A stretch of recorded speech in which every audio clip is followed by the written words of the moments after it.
I work at a zoo. Entry number 1. I work at a zoo. It's not the type of zoo you're thinking of right now though. I don't have the pleasure of working alongside tigers and bears and all that. My job is a little more unnatural. I run a semi-autonomous holding facility in the middle of the Mojave Desert. It was built by a company that doesn't exist and is run by a branch of the government you've never heard of. Technically, I don't even exist. I was killed in a single car crash about 6 years ago. My family was probably being notified of my demise right as the helicopter touched down in this godforsaken place. The pay is incredible though. A cool $200,000 a year for watching computer screens and pressing buttons every now and then. I also get a small hazard bonus when I help introduce a new prisoner, but I'll get to that. The prison I run doesn't hold people. It holds things. The type of thing most people will only see in their worst nightmares. You see, the government organization I work for exists to capture and hold anything that doesn't belong in the natural world. They started during World War II when soldiers started reporting mysterious disappearances and outright killings due to monsters. Naturally, the government decided the only thing they wanted killing soldiers was bullets, so they sent some super well-trained guys out to investigate. They ended up all getting killed out in some German forest, but the idea stuck around and the Federal Department of Nothing was created. Back to where I work, the prison is underground and the only way in that I have access to is a very conspicuous shed with a ladder inside.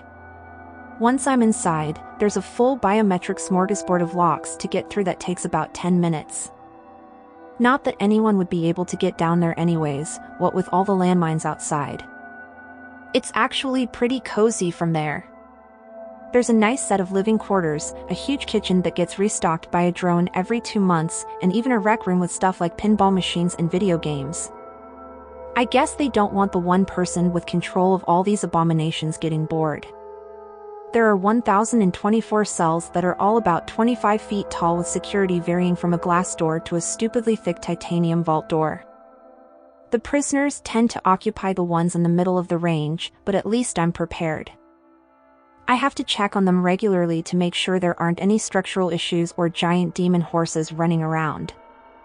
I technically have a level of personal protection that I'm supposed to bring with me, but I normally don't. If only because it takes a while to put on. They're organized into 4 corridors, numbered by the level of caution required by me when entering. Number 1 has creatures that are pretty much harmless.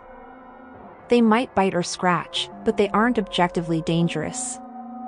Number 2 has creatures that are kind of dangerous. They could kill me if I let them, but I could probably fight any of them off easily.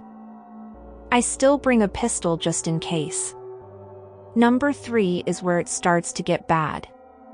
These guys could kill me in a fair fight. That's why I put on a bunch of ballistic armor and get a nice big gun out when I go in there. Number 4 is the worst. The creatures in there could kill me either before I could react, or without me being able to do anything about it. I don't even bother with the guns and armor in there because it wouldn't make much of a difference anyway and they're super heavy. The monsters are actually kind of fun to talk about. There's a lot of them so they can't all get a mention, but the ones I will talk about are real doozies anyways. They normally arrive in an unmanned cargo helicopter and I have to open the cargo hatch in the roof of Corridor 1. Instead of building 4 doors above ground, I guess they decided it would just be easier for me to forklift everything around. From there, the documents attached to the mess of steel and cement tell me what it is and where it goes. I usually grab the forklift and put them in the closest open slot in their corridor. The transfer process is fairly simple. The cage plugs into the cell like a power socket and secures itself with electromagnets. I wish there was some big dramatic lever on the back that would open the door and release the beast, but it's just an inconspicuous little button. The door opens and the creature is forced into the cage somehow. I guess I've never seen the inside of one of them. Then I reset the doors, unplug the cage and send it back up to the helicopter. I get an extra 50,000 every time I do this, but the only real risk is if I screw something up, or decide I want to get up close and personal with a Wendigo. Oh right, the prisoners. Most of the scary ones are in Block 4 because they're not scary for nothing. I think the worst thing we have here is a skinwalker. A bunch of high school kids got slaughtered at some camp slasher style a couple years ago. The guys that went out there brought Skinny back. I just call him Skinny since it's shorter and it's actually pretty apt. It just looks like a normal old man most of the time, but occasionally when I check on it, it's something straight from hell. Imagine a creature that looks like a wolf, but there's something off. Like the way its snout is constantly shifting in space like a projection, or the unnatural hue of its eyes. It just looks horrifying and words really don't do it justice. It could easily rip me to shreds, but the scariest part is that it can talk. It talks to me through the camera in its cell. It likes to talk about my wife. Not that I've told it anything about her, or anything at all for that matter. Any form of contact between me and a creature is strictly forbidden. There are some good old-fashioned monsters here though. There's a werewolf that's actually the same one from that German forest that started this. It kept roaming around, but got hit by some random artillery and couldn't fight back when the next guys came. They kept it in a big pit over there, but when this place got built, it was the one to pop the champagne. An absolutely massive beast to be sure, but it's a lot less scary with all that metal in front of it. I am concerned about the claw marks though. They're starting to leave real impressions in the walls. Some of the level 1 guys are kind of interesting. There used to be a squonk, which is basically a little creature kind of like a gopher that's covered in warts and rough skin. It's completely harmless, but it cries a lot and it's really sad in general. One day when I checked it, there was just a puddle where it had been sitting. I looked them up and it turns out it probably cried himself to death and dissolved into the puddle. It sucks, but at least it's less work for me. There's also a hoop snake. It probably wouldn't be here if it weren't for the fact it had killed 4 people at a trailer park in New Mexico, since it's really just a snake. It looks like a rattlesnake, but it grabs its tail in its mouth and rolls like a hula hoop really fast. Apparently the venom is a lot worse too. Like die before you call 911 worse. Well, that's it for now. I need to get to sleep because I'm taking a delivery tomorrow. They don't tell me what's in the cage until I have it, so here's hoping it's a scary one.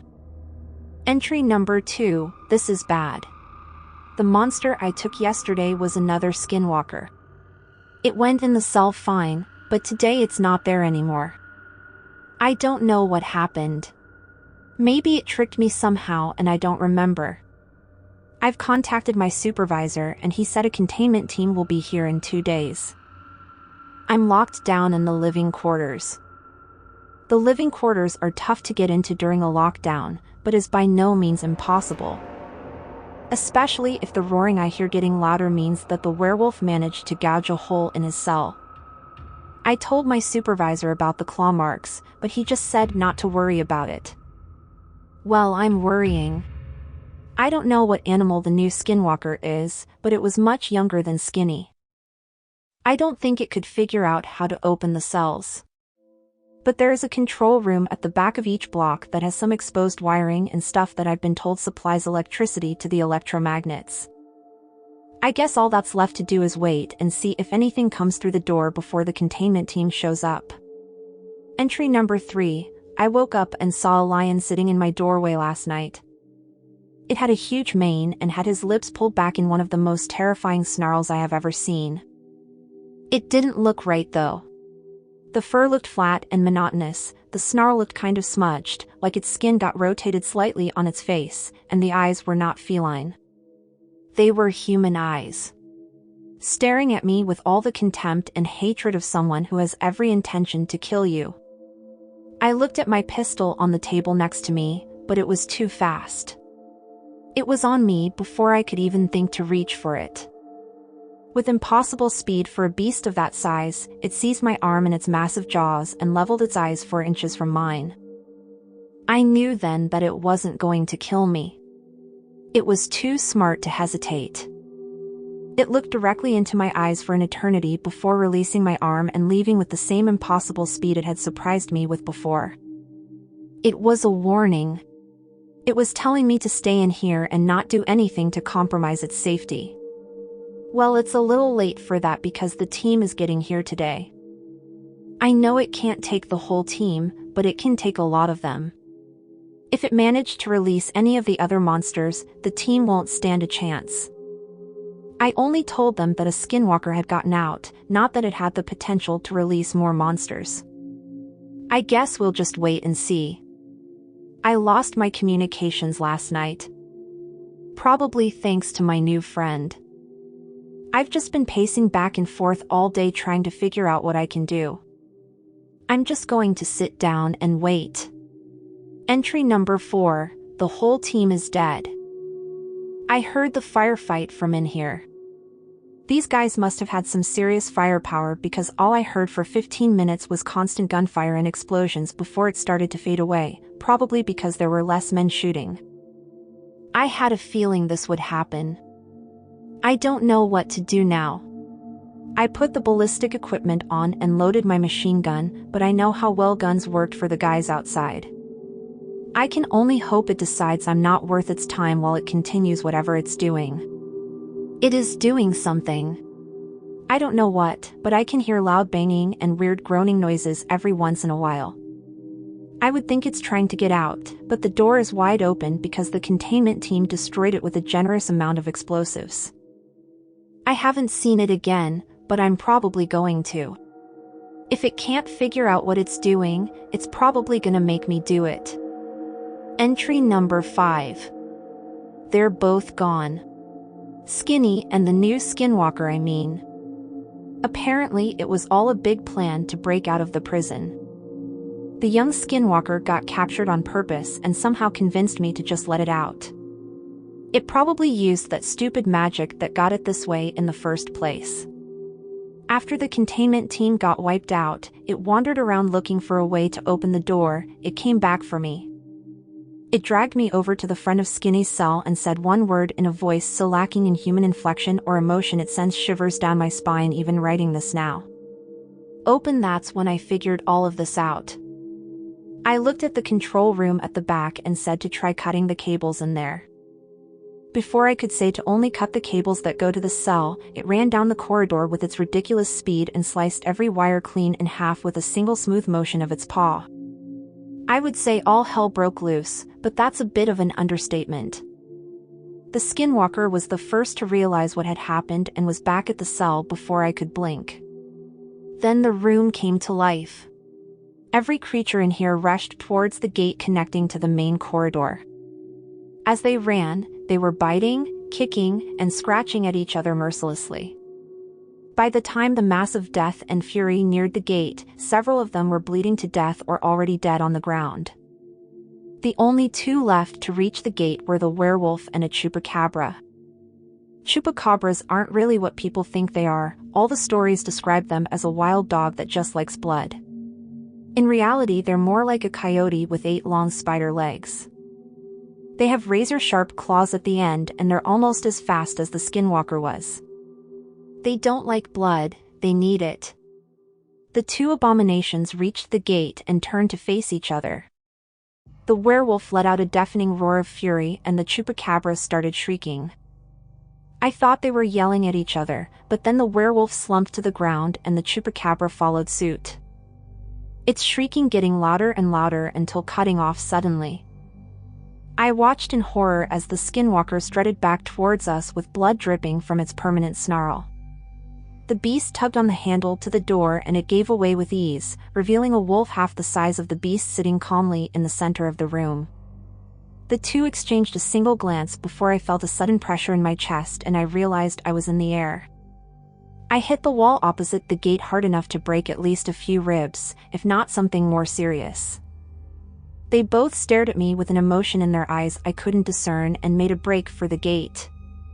The lion was noticeably slower than before, but it was probably just keeping pace with Skinny. The gate was no match for the beasts, and by the time I finally remembered to breathe, they were gone.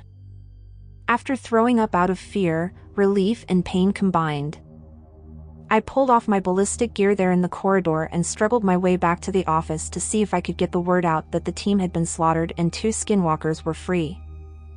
I was right about the broken ribs, and I got a concussion on top of that. The communications were still down, so I did the only thing I could. I turned on the TV and waited for them to realize the first team never came back.